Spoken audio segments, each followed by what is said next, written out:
Mike Wolfe built a genuine empire from remnants most people overlooked.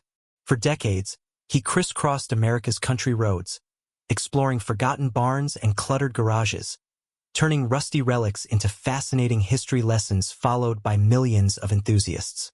Yet behind his charming smile and infectious enthusiasm lay a path riddled with obstacles, marked by personal conflicts, painful grief, and colossal financial losses.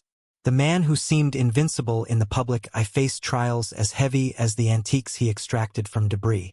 It all began on June 11, 1964, in Joliet, Illinois. Young Mike quickly experienced family upheaval when his mother Rita, after his father left, moved to Bettendorf with her 3 children.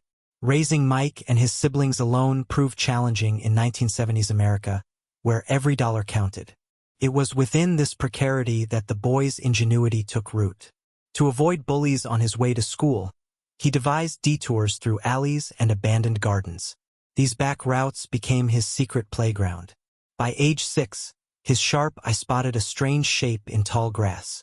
Pushing aside brambles, he discovered a rust-covered banana seat bicycle. For days, he cleaned, adjusted, and greased the parts with surprising patience. When he finally sold his restored find for $5, it was a revelation. What others discarded held hidden value. While classmates played baseball, Mike became that odd boy hauling machine carcasses in his bike trailer.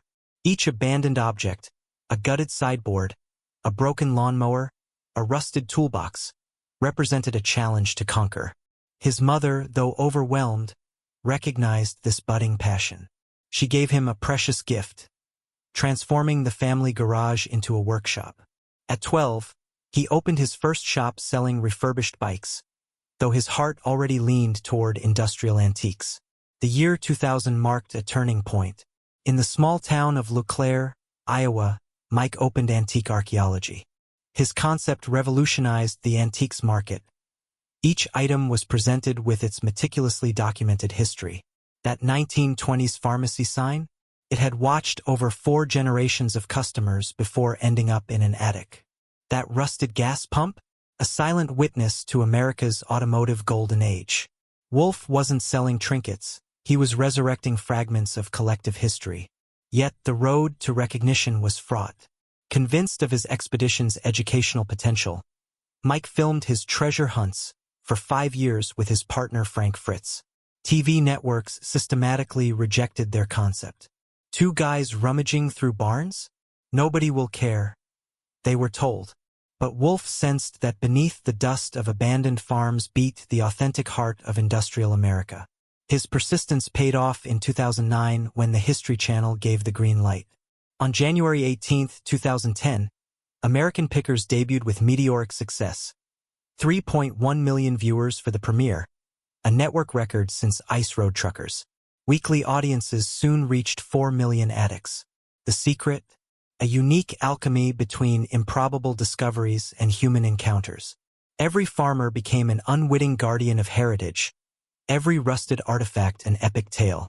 Mike Wolfe, the Backroads Kid, had become the official storyteller of forgotten memories. American Pickers' true power lay in the alchemy of friendship. When the show premiered in 2010, it wasn't just about antiques. It was an ode to camaraderie, collective memory, and the hidden treasures of rural America. Those abandoned farms and barns buckling under forgotten memories. At the heart of this magic was the unlikely duo of Mike Wolfe and Frank Fritz. A friendship forged on Iowa middle school benches, where both boys grew up without paternal figures. Their shared passion for history-laden objects became a refuge, then a calling. Together, they roamed backroads for years before cameras intervened, developing a bond transcending mere professional partnership. Frank embodied the perfect counterpoint to Mike's volcanic energy. Where Wolfe proved stubborn and focused like a hunter on the prowl, Fritz exuded a reassuring nonchalance that disarmed even the most skeptical owners.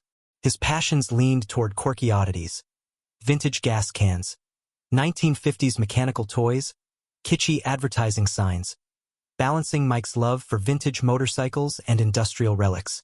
Their spontaneous banter, juvenile jokes, and fierce negotiations made viewers feel they were witnessing a lifelong treasure hunt between two partners in crime. Their ritual quickly became iconic. From their Iowa headquarters, where Danielle Colby orchestrated scouting missions like a general preparing his campaign, Mike and Frank would take turns setting out in their Mercedes Sprinter, then their customized Ford Transit. Some days, they meticulously followed leads sent by fans. Other times, they trusted their instincts, stopping at an isolated farm or a dilapidated barn that caught their eye. Ratings literally exploded when the Laurel and RD episode reached 5.3 million viewers in September 2010, propelling American Pickers to the top of documentary programming. Beneath this apparent simplicity lay a profound philosophy. Every object exhumed from oblivion told a human story, a fragment of American memory. The success allowed Mike to realize his wildest dreams. In December 2011, he opened a second antique archaeology in a 1914 Marathon Motor Works factory in Nashville.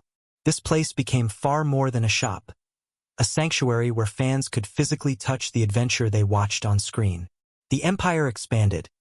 The Two Lanes clothing brand captured the nomadic spirit of road trips, while the Kid Pickers book initiated younger generations to treasure hunting. But shadows of doubt began to loom. Purists criticized some overly spectacular finds, like the mythical 1967 Shelby Mustang GT unearthed in the Shelby in the Barn episode. Others protested the prices. A neon sign costing thousands of dollars, show-branded socks at $18. Mike fiercely defended their authenticity, but the ruthless world of reality TV sometimes demanded compromises with truth. For 11 years, the duo seemed invincible.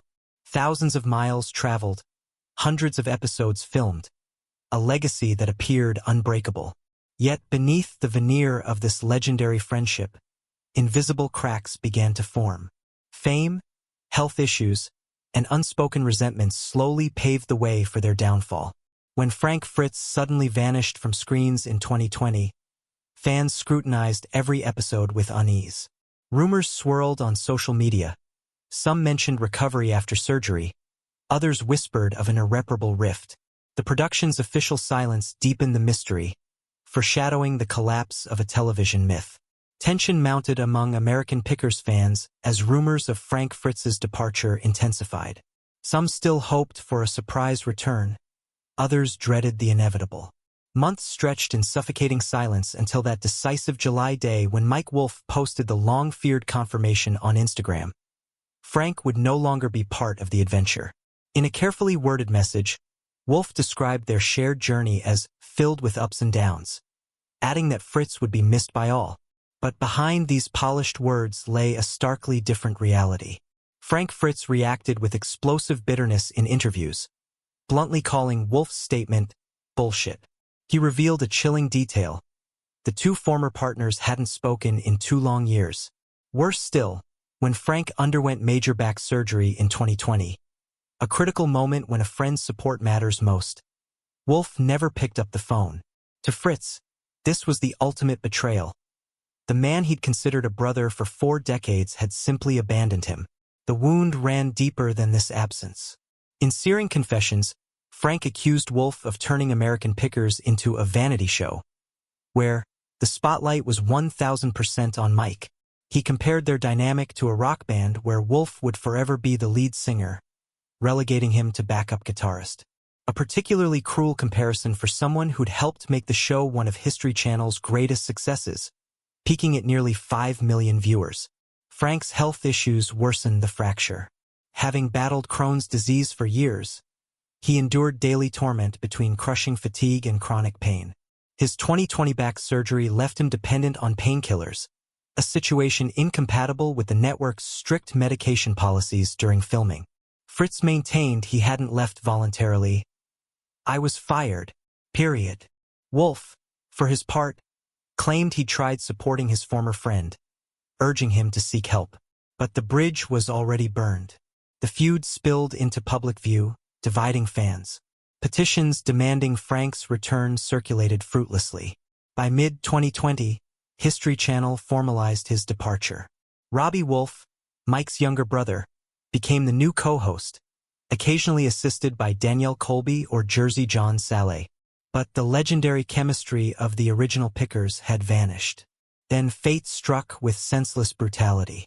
In July 2022, Frank suffered a devastating stroke that left him partially paralyzed, confined to a hospital bed. Despite months of rehabilitation, his health never fully recovered. As fans clung to hopes of an improbable on-screen return, Frank spent his final years away from the spotlight in the quiet of Iowa. On November 6th, his birthday took on special significance. His partner Letitia Clean publicly celebrated this daring and resilient man, highlighting his extraordinary accomplishments. This symbolic milestone became an opportunity for deep introspection for Wolfe. After decades of traversing back roads and rummaging through dusty barns, the man of 1,000 finds began speaking differently, evoking the importance of family roots, unwavering friendships, and that tight-knit circle that had stood by him through storms. His passion for treasure hunting remained intact, but his priorities had realigned around what truly mattered. Yet work was reasserting itself. In early 2025, producers announced the show's return to filming in South Carolina, inviting locals to share their collections and life stories, an attempt to reinvigorate a worn-out show still cherished by a loyal community. For Wolfe, this return to the road represented far more than a professional contract. It was proof that the adventure continued. The kid who'd sold his first bike for $5 was back in his natural element. The dust of highways, the thrill of discovery, that thirst to preserve fragments of American history. Only difference: he now carried the weight of decades of experience and memories. Behind the TV host hid a genuine passionate archivist. Wolfe viewed historical preservation as a mission far grander than mere antique trading. His initiatives encompassed abandoned buildings, rural communities, and even legendary motorcycles. His partnership with the National Trust for Historic Preservation embodied this ambitious vision. Through the This Place Matters campaign, he actively worked to save threatened landmarks, investing time and resources into projects like the 1947 Chevy dealership in Columbia, Tennessee. Wolfe did far more than restore it. He transformed the abandoned wreck into a vibrant commercial space, honoring its soul while giving it new life. His Nashville's Big Backyard initiative extended this philosophy, breathing vitality into forgotten Alabama and Tennessee towns by attracting tourists, remote workers, and entrepreneurs. For Wolfe, every salvaged brick preserved a chapter of America's grand narrative. But his true private passion remained vintage motorcycles. Barely a teenager, he'd secretly acquired his first bike, igniting a lifelong love affair. His collection now numbered over 130 machines, some dating back to the early. The most painful part remains the loss of his friend and partner Frank Fritz, a rift never fully resolved. And then there's that void at times, when he reminisces about the road trips of yesteryear, camera in hand, unaware that fame would complicate those simple encounters with farmers and their forgotten barns. Today, when he gazes at a 1915 Harley-Davidson, rusted yet still proud, he sees more than a collector's item. He reads it like a mirror. Like those weathered metals, he bears the marks of time but refuses to be swallowed by nostalgia. So, is Mike Wolfe still the guardian of history, or a man haunted by what he lost along the way?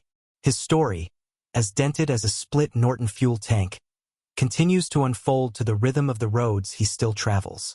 And you, how do you perceive his journey?